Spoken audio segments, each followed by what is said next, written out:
basically 4 reasons why the panel's arguments are incorrect and 4 reasons then to vote for the motion.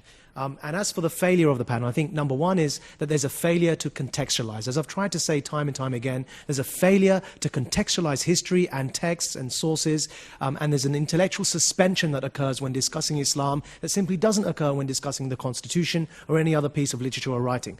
Secondly, there's a failure to disclose. And as we've heard from the panel, both of them, and there's nothing wrong with this, by the way, both of them are not believers of any faith, and that's their perfect right to do so. But they've made it clear their real agenda is with all religions. And I think we have to be honest with ourselves, that actually religions can and have historically played much good and have come to much good in the world, including the Reformation, despite the fact we have to contextualize it. Thirdly, there's a failure to nuance. And as we've heard, gross generalizations about Islam by quoting isolated passages are being made. And fourthly, there's failure to be honest. And that honesty is in refusing to recognize that the vast majority of Muslims, where there have been democratic elections, have refused to turn in the extremists, as the examples I cited in Bangladesh and Pakistan.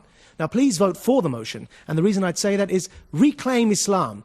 Don't let the minority hijack it. Yes, even for those of you who are not Muslims, reclaim it because it's a faith like all other faiths that does need to be redefined in current times. Secondly, vote for peace. This is not a vote for Islam. It's a vote for peace, and I'm sure all of us want peace. And thirdly, I'd say, help the confused Muslims in the world, the faction, the minority, the young minds, like I was, who are confused, help them make up their minds by giving them guidance, by giving them an olive branch, and voting for peace tonight. And finally, I'd say that even if you're unsure, even if you think Islam is not a religion for peace, I would ask all of you here tonight to vote, as we've heard the admission from the other panel, it can be a religion of peace, so vote for what you'd like Islam to be. If you'd like Islam to be a religion of peace, vote for it.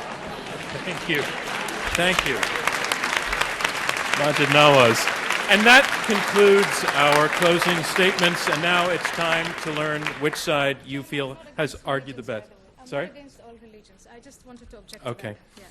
Yeah. Now it's time to learn which side has argued best. We are asking you again to go to the keypad at your seat that will register your vote.